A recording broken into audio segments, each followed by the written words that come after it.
우리가 최근에 몇 주 동안에 여러 부류의 사람들이 예수님을 찾아와서 다양한 질문, 시험하려고 한 질문이죠. 다양한 질문을 한 것을 보았습니다. 대제사장도 오고 서기관도 오고 바리새인, 헤롯 당, 사두개인, 여러 부류의 사람들이 다 찾아왔어요. 그래서 예수님께서 그들의 질문, 올무가 있는 질문에 지혜롭게 대답하는 것을 우리가 봤습니다.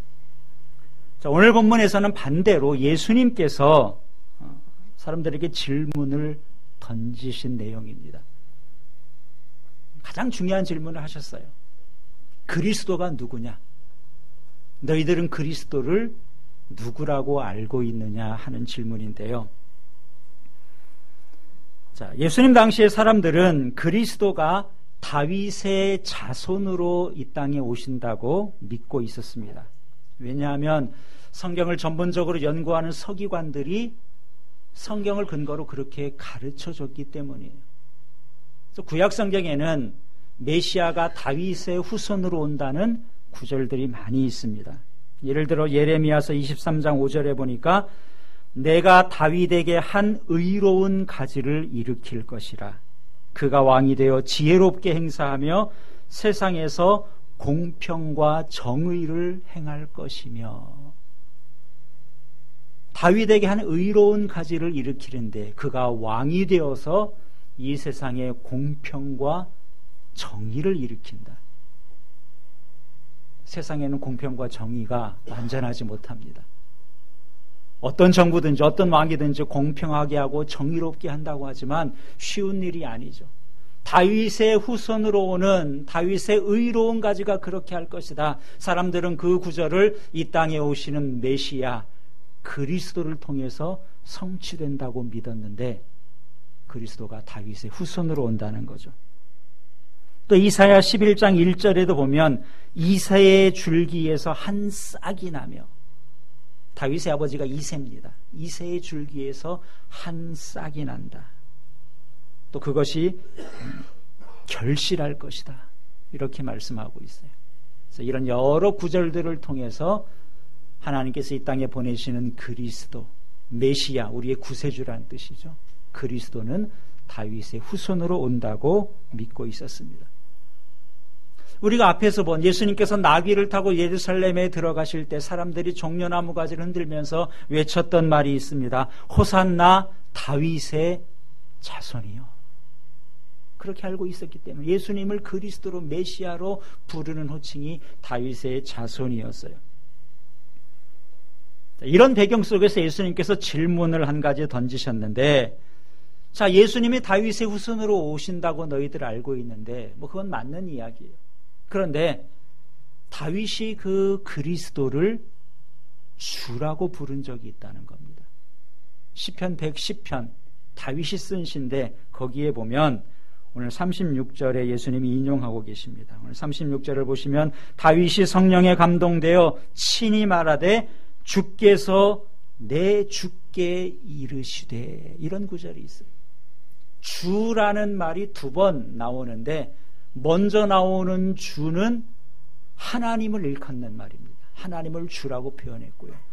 그 하나님이, 그 주께서 내 주에게 말씀하셨다. 뒤에 나오는 주는 예수님을 말하는 그리스도를 의미하는 건데, 하나님께서 그리스도에게, 예수님에게 말씀하셨다. 이것을 다윗은 하나님도 주라고 표현을 했고 그리스도도 똑같은 호칭으로 주라는 표현으로 존대하고 있다는 거예요.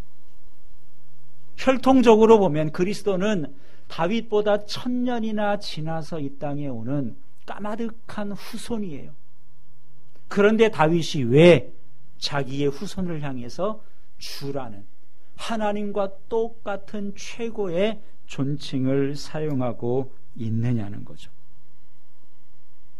예수님께서 이렇게 물으시니까 거기에 대한 답을 못했어요. 그렇네? 알고 보니까 그렇네? 참 신기하네? 그동안 여기에 대해서는 서기관들을 통해서 따로 듣지를 못한 겁니다. 여기에 대해서는 답을 못한 것이죠. 다윗이 잘못 말한 것 아니에요. 다윗이 말이 잘못 나와서 하나님께도 주라고 하고 그리스도에게도 후손이지만 주라고 한 것이 아닙니다. 오늘 36절에 있는 것처럼 다윗이 성령에 감동되어 친히 말하되, 다윗은 성령을 통해서 깨달았다는 거예요. 천년에 오는 자기의 후손이지만 그분은 단순히 내 후손이 아니라 하나님의 아들이다. 그분도 하나님이시다. 그렇기 때문에 자기 후손에 대해서 하나님과 똑같은 주라는 표현을 했던 것입니다. 그런데도 당시의 서기관들은 그리스도를 그렇게 온전히 알지 못했어요. 다윗의 혈통적인 후손으로만 생각했습니다. 그리스도가 위대한 왕으로 오시고 자기들의 문제를 해결해 줄 메시아로만 기대했어요. 예수님이 이 땅에 오시면, 그리스도가 이 땅에 오시면 그들이 지금 로마의 압제 속에서 힘들어하고 있는데, 다윗이 그 시대에 부강한 나라를 만들었던 것처럼 로마로부터 자유를 주고 주변 나라들을 다 무릎 꿇게 하고 평화를 가져다 준다고 생각한 것이죠. 정치적 자유와 물질적인 풍요만을 그리스도에게 기대를 했습니다. 영적인 구원, 하나님 나라는 생각하지 못했는데, 그 이유는 이 땅에 오시는 그리스도가 어떤 분이신지 서기관들을 통해서 온전히 배우지를 못했기 때문에 그렇습니다. 오늘 우리도 마찬가지입니다. 신앙생활을 잘 하려면 우리의 신앙의 중심에 계신 예수 그리스도가 누구신지를 우리가 바르게 알아야 돼요. 여러분, 기독교라는 말, 전에도 말씀드렸습니다. 기독이라는 말은 예수라는 말을 한자식으로 음역하는 거예요. 기독교 그러면 예수교, 이런 말입니다.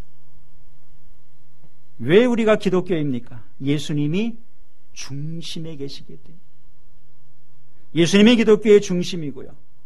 그래서 예수님을 잘못 이해하면 그것은 기독교가 아니라 이단이 되는 겁니다. 그래서 역사적으로 보면 예수님을 안다고 하고 예수님이 이런 분이다 많이 주장을 했지만, 다르게 주장한 사람들은 계속해서 교회 역사를 통해서 이단으로 정죄가 되고 기독교의 주류에서 배제가 됐습니다. 그래서 우리가 우리의 믿음으로 고백하는 사도신경에 보면, 사도신경의 짧은 내용 가운데 절반 이상이 예수님에 대해서, 그리스도에 대한 고백입니다. 어떻게 시작돼요? 그 외아들, 예수님은 하나님의 아들이라는 거죠. 예수 그리스도, 우리 주 예수 그리스도, 하나님의 아들 예수가 우리의 주가 되시고 나를 구원하신 그리스도가 되신다. 예수님이 누구신지에 대한 분명한 고백이나, 그 외아들 우리 주 예수 그리스도를 내가 믿습니다. 그리고 쭉 이어지는 말씀이 그 예수님이 어떤 분인지, 동전녀에게 탄생하시고 본디오 빌라도에게 고난받으시고 죽으시고 부활하시고, 예수님에 대한 분명한 신앙 고백이 사도신경의 주를 이루는 것이 바로 여기에 있는 것이죠. 우리는 사도신경을 통해서 예수님이 그리스도임을 믿는 것이고요, 예수님이 하나님의 아들이라는 것, 예수님에 대한 분명한 고백을 하는 것입니다. 사도 바울 같은 경우에도 처음에는 예수님을 잘 몰랐습니다. 그리스도가 어떤 분인지. 바울 같은 경우도 바리새인 출신이죠. 성경을 잘 알고 율법을 많이 공부한 사람인데, 이 당시 사람들이 그러했던 것처럼 그리스도는 다윗의 후손으로 온다, 그 정도밖에 몰랐어요. 그런데 기독교인들을 보니까 십자가에 달려 죽으신 예수를 그리스도로 믿고 있는 거예요. 그 예수님을 하나님의 아들로 믿고 있는 겁니다. 그러니까 바울은 자기의 성경 지식을 가지고는 이해할 수도 없는 것이고, 그런 무례함에 대해서 용납할 수 없는 거예요. 어떻게 십자가에 달려 죽은 예수를, 십자가에 달려 죽었다는 것은 성경에도 있는 것처럼 나무에 달려 죽은 자는 저주를 받아 죽었다고 유대인들은 믿고 있어요. 어떻게 저주받아서 죽은 자를 하나님의 아들이라고 할 수 있는가? 어떻게 그분을 그리스도라고 할 수 있는가? 바울은 이 사실을 용납하지 못해서 예수님 믿는 사람들을 잡아다 박해를 했죠. 주변에 있는 사람들을 박해하는 것으로도 모자라서 지금의 시리아에서도 다마스커스죠. 다메섹까지 가서 예수 믿는 사람들을 붙잡아 오려고 그곳을 향해 가다가 극적으로 바울이 부활하신 예수님을 만나게 됩니다.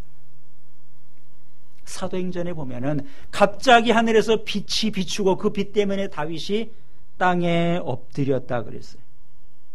빛과 함께 하늘에서 음성이 들렸는데 사울아 사울아, 바울의 전 이름이죠. 원래 이름입니다. 사울아 사울아, 네가 어찌하여 나를 박해하느냐. 바울이 되묻죠. 누구십니까?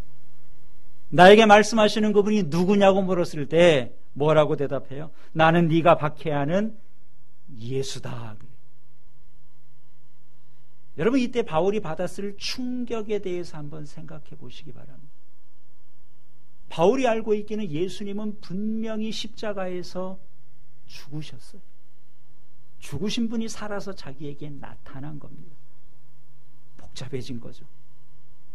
죽은 자가 살아났다. 그러면 누가 살린 것인가 하는 거예요. 여러분, 세상에 죽은 자를 살릴 분이 어디에 계십니까? 그럴 수 없죠. 자기 스스로 살아날 수도 없는 거고, 죽은 자를 살리실 수 있는 분은 바울이 하나님밖에 안 계신 거예요.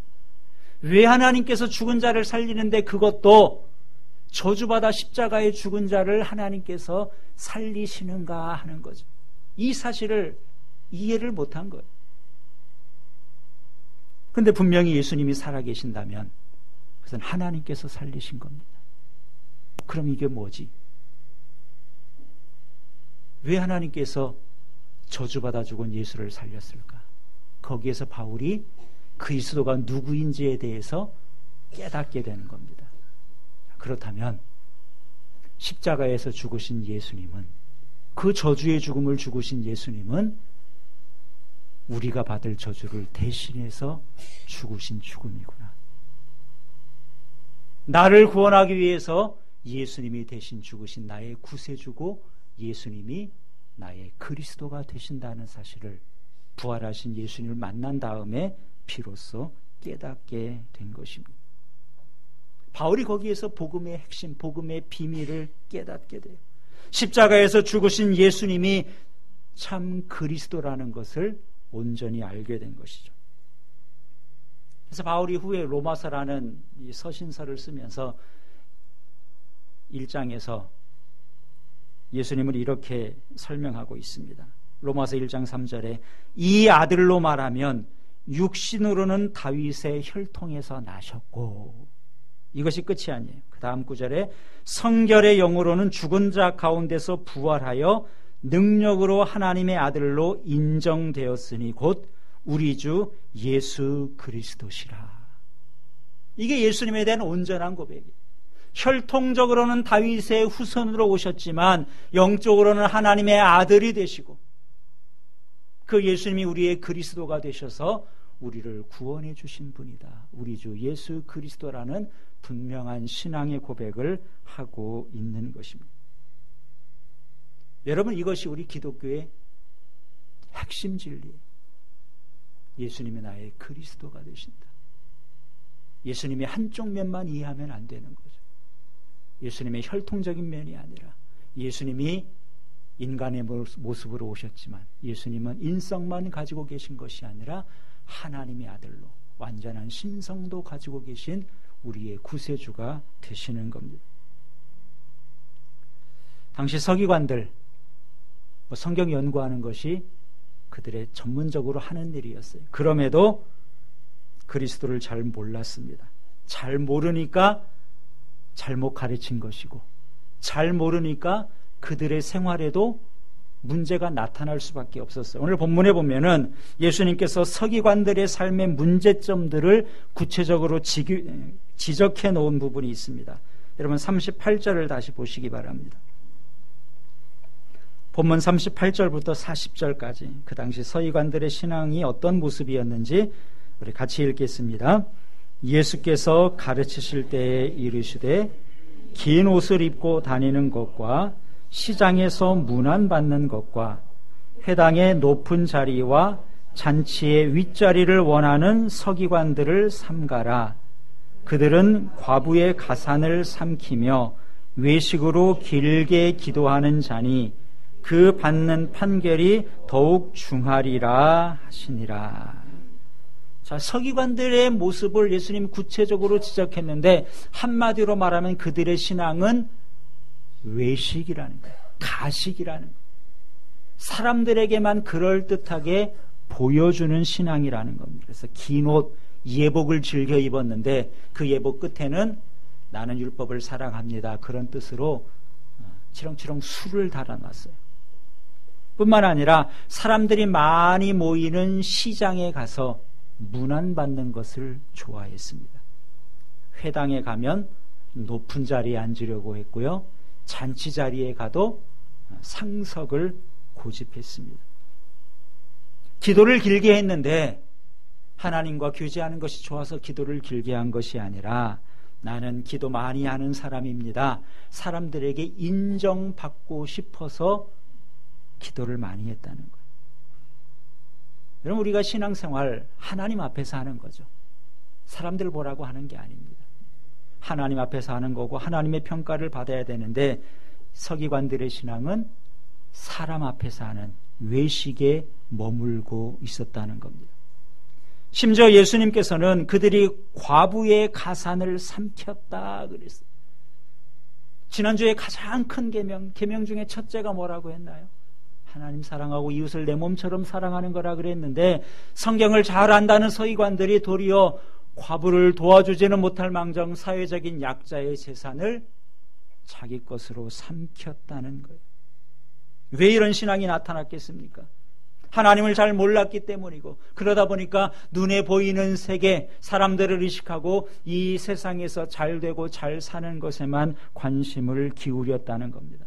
성경을 잘 안다고 자부했지만 실은 그들의 무지가 왜곡된 신앙생활로 나타났던 것입니다. 여러분, 우리가 바른 신앙을 가지려면 먼저 바른 지식이 있어야 됩니다. 또 바르게 알아야지만 그것을 통해서 우리의 신앙이 삐뚤어지지 않고 온전해질 수 있는 것이죠. 좀 전에도 말씀드린 것처럼 사도 바울, 부활의 주님을 만난 다음에 복음의 비밀을 제대로 깨닫게 돼요. 바울이 그렇게 바로 아는 것으로 그친 것이 아니라 그 이후에 바울의 삶은 완전히 달라졌어요. 그래서 바울이 빌립보서 3장에서 이렇게 고백합니다. 내가 유익하던 것을 내가 그리스도를 위하여 이제는 다 해로운 것으로 여겼다. 복음을 제대로 이해하기 전에, 예수님을 그리스도로 만나기 전에는 바울에게 유익됐던 것들, 바울도 자랑할 것이 많은 사람이었어요. 좋은 집안에 태어났고요, 율법의 교육을 제대로 받았던 사람이고 사람들에게 충분히 인정받기에 부족함이 없는 사람이었는데 복음을 제대로 깨닫고 나서 내게 유익하던 것을 내가 다 해로운 것으로 여겼다. 그러면서 배설물로 여겼다. 쓰레기처럼 여겼다. 전에는 이것이 중요했는데 예수님을 제대로 알고 보니까 그것은 중요한 것이 아니라 도리어 주님을 알아가는데 방해가 되는 것이구나. 다 배설물처럼 버렸다는 거. 왜냐하면 내 주 그리스도 예수를 아는 지식이 가장 고상하기 때문이다. 사람들에게 인정받고 사람들에게 높임받는 것, 그것은 하등 중요하지 않다는 것을 알았어요. 그래서 주님을 만난 이후에 바울의 삶을 보면 낮아지고 낮아졌는데도 불구하고 거기에 대해서 불평하지 않습니다. 고린도전서 4장 9절에 바울이 이렇게 고백합니다. 하나님이 사도인 우리를 죽이기로 작정된 자같이 끄트머리에 두셨다. 그래. 자기가 하나님의 사도가 돼서 충성스럽게 복음을 전하고 있는데 하나님이 나를 존대해 준 것이 아니라 끄트머리에 뒀다. 아주 자기가 힘든 일들을 많이 겪었다는 거예요. 근데 이 끄트머리란 표현이 뭐냐 하면 당시 로마의 장군이 전쟁에 나가서 승리하고 돌아오면 지금도 로마 시대에 개선분들이 여러 개 남아있는데 그것을 기념하는 개선분도 짓지만 개선 행렬을 합니다. 제일 앞에는 개선 장군이 당당하게 서는 거죠. 그 뒤에 함께 전쟁에 나갔던 군사들이 따르게 되고요. 그 뒤에는 전쟁에서 얻은 전리품들, 그런 것들을 자랑스럽게 싣고 오는 겁니다. 제일 끄트머리에는 뭐가 있냐? 전쟁에서 포로로 잡은 노예들이 그들을 제일 끄트머리에 달고 오는데 이것이 사람들의 구경거리가 되는 겁니다. 그래서 구경하러 나온 사람들이 장군과 군사들에 대해서는 박수를 쳐주지만 제일 끄트머리에 있는 전쟁 포로들에 대해서는 조롱을 하는 거죠. 바울은 자기의 처지가 그와 같다는 거예요. 하나님께서 나를 제일 끄트머리에 있는 노예처럼 그렇게 낮추셨다는 거죠. 그럼에도 바울은 그것이 자기에게 불만의 요소가 아니라 그것을 그대로 받아들였다는 겁니다. 왜 그렇습니까? 그리스도 예수를 바로 알았기 때문에. 여러분, 예수님이 어떻게 사셨나요? 인간의 몸을 입고 이 땅에 오셨죠. 예수님이 이 땅에 사시면서도 인자는 머리 둘 곳도 없다 그러셨어요. 예수님은 십자가에서 가장 수치스러운 죽음을 당하시고 낮아질 때까지 낮아지셨습니다. 예수님이 그렇게 사셨으니 나의 그리스도신데 무엇을 더 주장하겠어요? 그래서 바울은 복음을 제대로 깨닫고 난 다음에는 높아지려고 했던 것, 사람들에게 인정받으려고 했던 것 다 배설물처럼 여기고 주님처럼 그가 낮아진다 할지라도 기꺼이 감당했다는 것이죠. 근데 바울이 자기는 그렇게 살았는데 빌립보 교회 성도들을 보니까 그렇지 않은 사람들이 눈에 띄는 거예요. 그래서 빌립보서 3장을 쓰면서 그들을 향해서 간절히 눈물로 권면을 하는데 이렇게 권면합니다. 형제들아, 너희는 함께 나를 본받으라. 내가 여러 번 너희에게 말하였거니와 이제도 눈물을 흘리며 말하노니 여러 사람들이 그리스도의 십자가의 원수로 행하느니라. 그들의 마침은 멸망이요 그들의 신은 배요 그 영광은 그들의 부끄러움에 있고 땅의 일을 생각하는지라. 그러나 우리의 시민권은 하늘에 있다. 교회 안에 아직도 예수를 그리스도라고 고백하면서도 여전히 땅의 일에만 신경을 쓰고 높아지는 것에만 관심을 가지고 그렇게 사는 사람들이 있는데 그들을 향해서 눈물로 호소를 한다는 거예요. 그것은 의미 없다는 것이죠. 왜요? 우린 이 땅에 살고 있지만 우리의 시민권은 하늘에 있는 자들이에요. 바울은 태어날 때부터 로마 시민권을 가지고 있었습니다. 굉장히 유력한 집안 출신이에요. 로마 시민권이 있었기 때문에 그가 붙잡혔을 때에도 나는 황제에게 재판받겠다, 황제에게 상소를 해서 로마까지 올 수 있었습니다. 로마 감옥에 갇혔는데 거기서도 좀 특별한 대우를 받을 수 있었어요. 시민권이 있었기 때문에 그렇죠. 심지어 바울이 순교를 했는데 순교를 당하는 그 순간에도 로마 시민권이 있었기 때문에 바울의 순교는 베드로와 다릅니다. 베드로는 십자가형, 그렇죠. 가장 고통스러운 죽음이죠. 근데 로마 시민권자는 절대 십자가형에 처하지 않습니다. 바울은 참수형을 당해서 순교를 합니다. 베드로와 달랐던 이유가 그가 로마 시민권이 있었기 때문에, 그 시대에 로마 시민권이 있다는 것은 아주 막강한 권력인데 바울은 그걸 자랑하지 않습니다. 우리의 시민권, 우리는 하늘나라의 시민권을 가진 자들이다. 왜 그렇습니까? 로마 시민으로서의 영광보다 이 세상에서는 끄트머리에 처한다 할지라도 하늘 시민으로서의 영광이 훨씬 더 크다는 것을 그가 예수 그리스도를 구주로 믿으면서부터 분명히 알았기 때문에 그런 것이죠. 오늘 우리의 신앙의 모습은 어떻습니까? 여러분, 땅에 소망을 두고 사시나요? 하늘의 소망을 두고 살고 계십니까? 사람을 더 의식하고 신앙생활 하십니까? 아니면 하나님을 더 의식하고 신앙생활을 하십니까? 신앙생활은 하나님 앞에서 하는 거예요.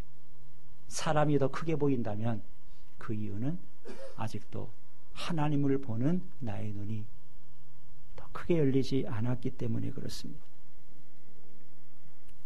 우리가 좋아하는 말 가운데 히브리어죠. 임마누엘이라는 말이 있습니다. 그 뜻을 잘 아실 거예요. 임마누엘, 하나님이 우리와 함께 하신다. 굉장히 우리에게 힘이 되고 위로가 되는 말이죠. 하나님이 나와 함께 하신다. 하나님이 우리와 함께 하신다. 여러분, 임마누엘이란 말 다들 좋아하실 겁니다. 근데 라틴어로 코람데오라는 말이 있어요. 이 말은 종교개혁자들이 어떤 그 종교개혁자들의 모토처럼 사용했던 말인데, 이 말은 라틴어로 하나님 앞에서, 하나님 면전에서, 이런 뜻이에요. 무슨 의미일까요? 우리가 하나님을 의식하고 살자는 거죠. 하나님은 우리 눈에 보이지 않지만 내가 하나님 앞에 살고 있다는 것을 늘 염두에 두고 바르게 살자는 것이고, 정신 차리고 살자는 것이고, 믿음으로 살자는 그런 의미를 담고 있습니다. 그런데 임마누엘이라는 말과 코람데오라는 말이 사실은 같은 뜻이에요. 그렇지 않습니까? 하나님이 나와 함께 하신다. 저 임마누엘. 코람데오, 하나님이 내 앞에 계신다. 나와 함께 하시는 거죠. 사실 의미적으로는 같은 말인데 우리가 사용할 때는 조금 다른 뉘앙스로 우리가 받아들이는 것이죠. 임마누엘 그러면은 위로가 되고 힘이 돼요. 코람데오 그러면은 정신 차리고 살아야 되겠네, 이런 생각을 하게 되는데, 사실 이 두 가지 면은 늘 함께 있는 겁니다. 분리해서 생각할 수가 없는 거죠. 여러분이 한 친구와 함께 여행을 한다고 생각해요. 혼자 여행도 많이 하지만 친구와 함께 여행을 한다 그러면 외롭지 않을 거예요. 또 도움도 되고 한편으로 든든할 겁니다.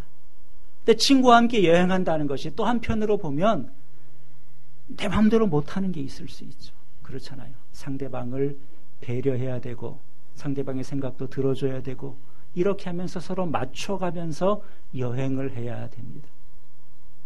여러분, 신앙생활 하나님이 우리와 함께 하십니다. 두 가지 면이 다 있는 거예요.